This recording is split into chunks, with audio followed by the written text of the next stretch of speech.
I'm ugly, I'm ugly, I'm ugly. Marty. Ma, leave me alone.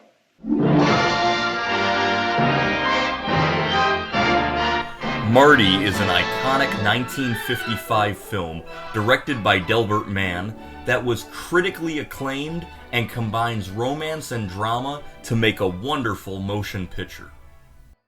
It stars Ernest Borgnine as Marty Paletti, a 34-year-old Italian man living in the Bronx with his mother, Teresa, played by Esther Minciotti. He works as a butcher, and while friendly and good-natured, he is still unmarried and socially awkward. I hear your kid brother got married last Sunday. That's right. It was a very nice affair. Marty, you ought to be ashamed of yourself. All your kid brothers and sisters married and got children. When are you going to get married? Facing constant pressure from family and friends to settle down and have children like the rest of his siblings, Marty thinks his looks and personality have destined him to a life of loneliness. You're gonna die without a son. So I'll die without a son. Oh, Marty, put on the blue suit, huh? Blue suit, gray suit. I'm just a fat little man, a fat, ugly man. You not ugly. I'm ugly, I'm ugly, I'm ugly. Marty. Ma, leave me alone. Marty spends time with his buddies, including his best friend Angie, played by actor Joe Mantell. Oh, what do you feel like doing tonight? I don't know, Ange. What do you feel like doing? We're back to that, huh? I say to you, what do you feel like doing tonight? And you say back to me, I don't know what do you feel like doing tonight. Then we wind up sitting around your house with a couple of cans of beer watching a hit parade on television. While out one Saturday night at the Stardust Ballroom, Marty meets Clara Snyder, played by Betsy Blair, a plain-looking science teacher whom is rejected by her blind date due to her looks. Marty and Clara spend the evening together, dancing, walking. You know how long I graduated high school? June 1937. Holy cow! June 1937, what is that? 15, 17 years ago. Holy cow! Let's see, is that right? 17, that's right. Where did it all go? I'm getting old. I'm going to be 35 years old November the 8th. 35! Spending time talking to each other in a diner, and they both find themselves instantly smitten with each other.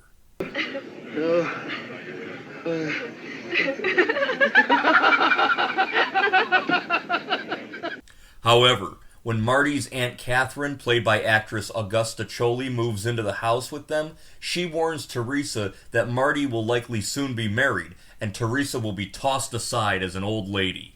This causes her to tell Marty that she is not a fan of his new girl. I said she wasn't a very good-looking girl, not pretty. I heard you, Mom. Angie also tells Marty, with an undercurrent of envy, that Clara is unattractive and that he can do better. Listen, you want to come with me tonight or you want to go with that dog? Well, what are you getting so sore Because I looked all over for you last night, you know that? The way I figure, a guy ought to marry a girl 20 years younger than he is. So that when he's 40, she's still a real pretty doll at 21. You didn't like her at all? Nothing. A real nothing. Eventually, Marty realizes he found someone he truly likes who makes him happy. He chastises his friends in a very memorable scene. Well, all I know is I had a good time last night. I'm going to have a good time tonight. If we have enough good times together, I'm going to get down on my knees. I'm going to beg that girl to marry me. And decides to call Clara and pursue a romantic relationship with her. Now, this film was a huge box office success. Released in April 1955, it grossed over $3 million on a budget of only $340,000. The screenplay was written by Paddy Chayefsky, and it was based off of his 1953 television play that aired live as an episode of the Philco Television Playhouse on the night of May 24th, 1953. Rod Steiger played the role of Marty, and Nancy Marchand portrayed Clara.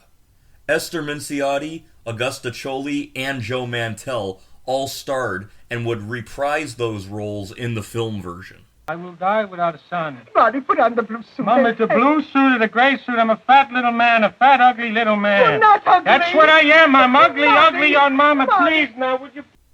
Rod Steiger turned down the role in the movie because he would have become bound for years in a contract with the studio. Harold Hecht and Burt Lancaster also didn't want to cast Steiger out of fear that the public wouldn't want to pay for an actor that they had just seen for free on television. During his audition, Ernest Borgnine cried and looked over and saw both Delbert Mann and Paddy Chayefsky crying. He knew then that he had gotten the part. Yeah, well, what about... Well, how about next Saturday night? Are you free next Saturday night? Well, what about the Saturday after that? Yeah. In 2008, Ernest Borgnine said that audition was the best performance he ever gave. Betsy Blair was not permitted to play the role of Clara due to her being blacklisted in Hollywood during the 1950s.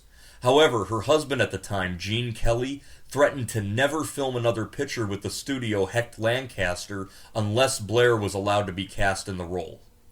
Nancy Marchand, who had played Clara on the live telecast, had originally been set to star in the film version. And ironically, this was the first American film seen in the Soviet Union since World War II, when it was shown during a cultural exchange program screening in Moscow in 1959. At the time of this film, low-budget movies were never successful. They had started to catch on in Europe, but never in the United States. The tremendous success of Marty gave viability to low-budget and independent movies in the future. In fact, Burt Lancaster decided to appear in the movie's trailer because he thought the lack of star power would make promoting the film very difficult. Harold Hecht and I produced this picture. Paddy Chayefsky wrote it, and Delbert Mann directed it. And talk about stars being born. The performances of Ernie Borgnine and Betsy Blair make me proud to be an actor. And of the picture itself, well, I'm just plain proud. At the 28th Academy Awards on March 21st, 1956, Marty won Best Picture, Delbert Mann won Best Director, Paddy Chayefsky won Best Adapted Screenplay, and Joe Mantell and Betsy Blair were both nominated for Best Supporting Actor and Actress. Ernest Borgnine had attended the pre-show rehearsal, and that year's host, actor Jerry Lewis, told him, "You know you're going to win for Best Actor." In the running alongside James Cagney, Frank Sinatra, Spencer Tracy, and a posthumous nomination for James Dean, Ernest Borgnine was skeptical. Lewis told him, "I bet you $1.98 that you win." Later that afternoon, Ernest Borgnine filled a little red sock that belonged to his young daughter with 198 pennies and put it in his pocket, just for kicks. When Grace Kelly proclaimed Ernest Borgnine the winner for Best Actor, he suddenly remembered the red sock. He took it out of his pocket and handed it to Jerry Lewis on stage and told him, "You win." Later on, Jerry Lewis told him, "I kept the pennies, but I spent the sock."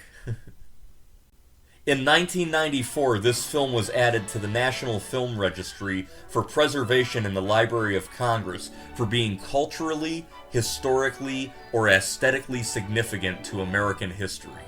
I believe it is. This is a wonderful motion picture, a classic that can be enjoyed over and over again. And if you haven't seen it before, I highly recommend that you watch Marty.